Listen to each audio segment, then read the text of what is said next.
Contoh lain pangan masa depan berupa daging yang dikembangkan di laboratorium. Sebuah perusahaan bernama New Harvest memproduksi daging buatan. Caranya dengan memperbanyak daging dari sebuah komponen sel bernama myosatellite. Kelebihan daging ini hemat lahan dan mengurangi risiko penularan penyakit dari hewan. Kekurangannya, daging buatan sejenis ini bisa memicu perubahan metabolisme tubuh. Selain daging, ganggang atau alga juga jadi contoh lainnya. Perusahaan bernama Iwi di Amerika Serikat memproduksi ganggang di padang pasir New Mexico. Hasil panennya bisa diolah menjadi berbagai produk, dari suplemen hingga kue. And this is a sample of the algae. It is like green water. And we produce many essential nutrients, and we also produce a lot of protein. And then that is just a basic ingredient that can go in any food that we currently use. Ganggang juga bisa dimanfaatkan sebagai pengganti plastik. Jadi, nanti botol air minum Anda juga bisa dimakan.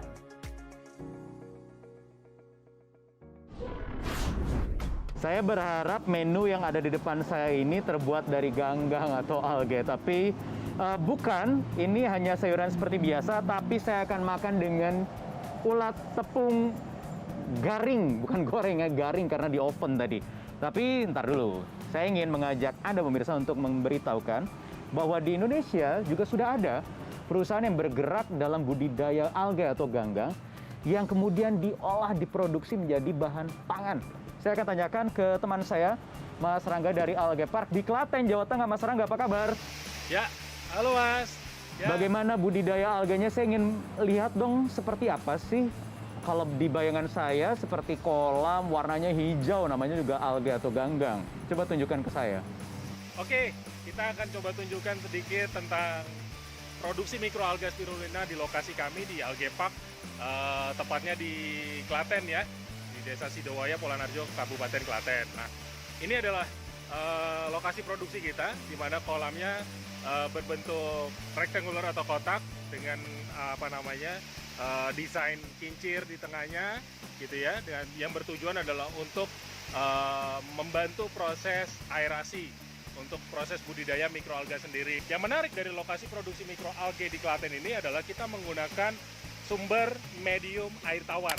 Gitu. Jadi bukan air laut, tapi air tawar yang kita gunakan. Nah, sistem produksi mikroalga yang kita lakukan di Klaten ini, itu sudah menggunakan sistem automatic system. Jadi sudah disesuaikan dengan kondisi medium, lingkungan, sehingga bisa menghasilkan mikroalga spirulina yang memiliki produktivitas cukup tinggi. Gitu. Kemudian, Mas Rangga, saya dengar-dengar ada noodle ya atau mie ya dari alga ya? Di Alga Park kita memproduksi beberapa produk turunan gitu ya. Seperti contoh ada suplemen, kemudian juga ada makanan alternatif seperti mie gitu ya.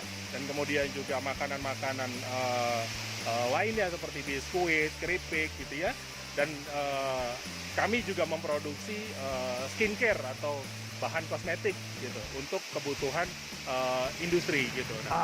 Oke. Saya jadi pengen nyoba ya. Saya pengen pulang kampung ke Klaten karena kita satu kampung sebenarnya, Mas Rangga. Tetapi kalau saya melihat secara visual sepertinya gampang ya untuk budidaya alga, ya nggak? Bisa nggak? Nanti kalau pulang kampung main atau bikin model budidaya seperti ini bisa. Tapi memang perlu diperhatikan bahwa kelihatannya agak sederhana ya, karena ini kolam biasa, terus kemudian kita putarkan kincir biasa. Tapi satu yang perlu dicatat di sini bahwa mikroalga ini cukup sensitif dengan yang namanya proses mekanisasi dan juga proses pemanasan, sehingga bisa mengakibatkan kerusakan nutrisi yang ada di spirulina itu sendiri. Oleh karena itu makanya di kami teknologi pengeringannya sendiri kita desain sendiri gitu ya, dengan metode pengeringan yang lebih efektif, lebih efisien dan mampu menunjang kebutuhan kami untuk skala industri. Tapi Mas Rangga, kalau persepsi saya mungkin orang kebanyakan juga yang mewakili ya. Kalau ganggang itu kan makanan lumut di kolam, jadi makanan lele ya nggak sih biasanya? Beda antara ganggang yang biasa dimakan oleh lele atau makanan pakan ikan gitu ya. Kalau itu bisa dikatakan masuknya ke dalam kategori makroalgae. Kalau yang kita kembangkan ini adalah spirulina yang notabene sifatnya adalah sebagai mikroalgae. Jadi ukurannya mikroskopik bahkan lebih kecil. gitu. Nah, inilah makanya diperlukan edukasi kepada masyarakat supaya masyarakat lebih mengerti tentang apa sih sebenarnya mikroalgae itu sendiri. Gitu. Nah, pertanyaannya Mas Rangga yang terakhir, nilainya bagaimana? Marketnya bagaimana? Kita tahu nutrisinya tinggi, kandungan omeganya ada, di situ proteinnya juga bagus.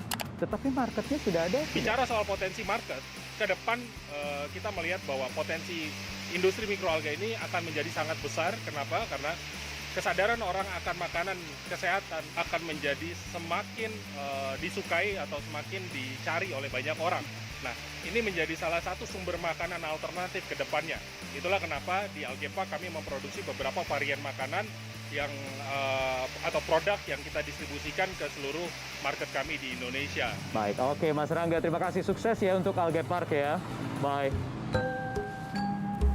Saya sebenarnya tidak ingin langsung mengajak Anda, pemirsa di rumah, untuk beralih langsung ke makanan-makanan masa depan yang terlihat mungkin untuk sebagian orang ini menjijikan, menyeramkan begitu ya, ekstrim. Tidak. Tetapi saya hanya ingin untuk membuka pintu masuk kita semua nih, untuk menyamakan persepsi, membuka visi kita, mengedukasi Anda, pemirsa, dan saya juga, kita semua, bahwa makanan-makanan yang kita konsumsi saat ini belum tentu masih akan eksis di masa depan, dikonsumsi anak cucu kita. Tetapi pilihan-pilihan makanan masa depan yang sudah masuk standar Badan Pangan Dunia ini sangat layak diperhitungkan. Mengingat ada persyaratan-persyaratan yang tadi sudah dipenuhi, dari nilai keekonomiannya, kemudian manfaatnya, nilai gizi nutrisinya yang bahkan jauh lebih tinggi berkali-kali lipat dibandingkan produk hewani yang kita konsumsi saat ini. Yang paling penting adalah bagaimana inovasi itu bisa terus berjalan sesuai mandat dari FAO tadi, dan edukasi lagi-lagi untuk menyamakan persepsi kita supaya kita bisa tetap eksis di masa depan. Saya lanjut ya, makan ulat garing ini. Tuh, lihat deh, dengar ya bunyinya garing. Supaya lebih bergizi lagi, saya tambah dong harus ada sayurannya. Kita berjumpa lagi di 15 Minutes ke depan. Bye-bye.